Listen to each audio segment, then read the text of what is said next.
wabarakatuh. Yang saya hormati Ibu dosen Ibu Nur Hidayani MA selaku dosen mata kuliah Strategi Pembelajaran SKI. Hai teman-teman semuanya, perkenalkan nama saya Lisa Febrianti dengan NIM 5079121. Saya dari jurusan Pendidikan Agama Islam semester 5A dari Sekolah Tinggi Agama Islam Jamiyah Mahmudiyah Tanjung Pura, Langkat. Pada kesempatan kali ini saya akan mencoba untuk menjelaskan sekaligus menerapkan jenis strategi pembelajaran. Nah, tugas ini saya lakukan untuk MIP pada mata kuliah Strategi Pembelajaran SKI. Semoga video ini bisa menginspirasi untuk teman-teman semua ya.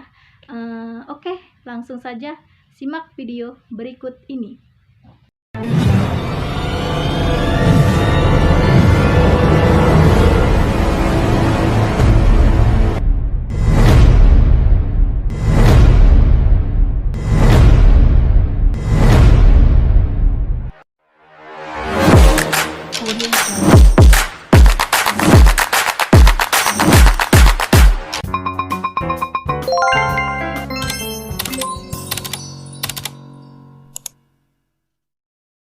Baik, di sini saya akan menjelaskan terlebih dahulu apa itu strategi dan apa itu pembelajaran.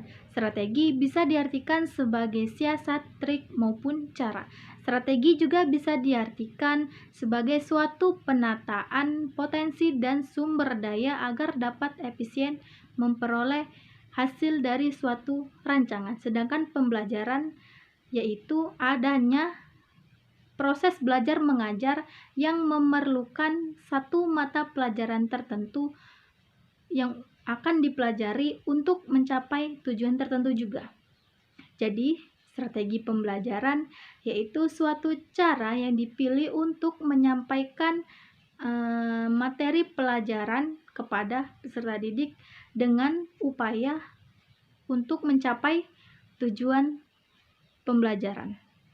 Nah, selanjutnya pada strategi ini saya memilih satu contoh yaitu strategi pembelajaran inquiry.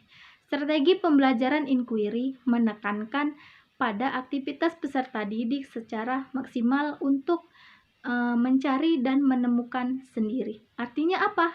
Artinya pada pembelajaran inquiry menempatkan siswa sebagai subjek belajar. Dalam suatu proses pembelajaran, peserta didik tidak hanya berperan sebagai penerima materi pelajaran secara verbal dari seorang guru saja, tetapi peserta didik dituntut untuk bisa menemukan sendiri inti dari materi pelajaran tersebut secara kritis, analitis, maupun sistematis sehingga dapat merumuskan jawabannya sendiri. Nah, adapun contoh penerapan dari strategi pembelajaran inquiry. Pada pembelajaran atau pada strategi pembelajaran inquiry bisa dilakukan dengan cara guru menyuruh peserta didiknya itu membentuk suatu kelompok kecil atau membentuk sebuah kelompok kecil yang mana kelompok itu bisa terdiri atas 5 kelompok atau 4 kelompok, dan satu kelompok itu bisa terdiri dari 5 atau 4 orang. Itu tergantung dari jumlah peserta didiknya. Kemudian seorang guru memberikan bahan materi pembelajarannya. Sebagai contoh materi SKI, di sini saya mengambil judul tentang perkembangan Islam pada masa Rasulullah SAW pada periode Mekah. Nah, pada judul itu kan otomatis ada subbab-subbabnya. Jadi setiap kelompok itu dibagi atau masing-masing kelompok itu mendapat satu subbab yang akan dibahas. Kemudian materi yang sudah dikasih tersebut, guru itu menyuruh peserta didiknya untuk membacanya dan memahami isi materi tersebut dan didiskusikan kepada kelompoknya masing-masing.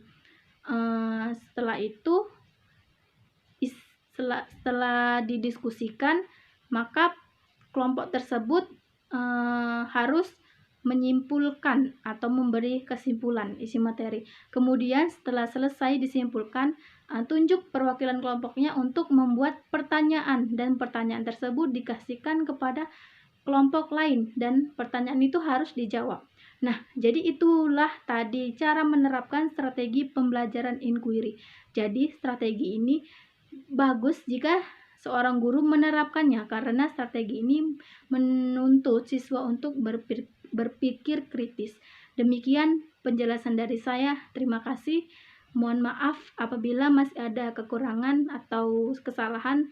Semoga apa yang saya sampaikan ini bisa bermanfaat untuk teman-teman semua dan juga saya.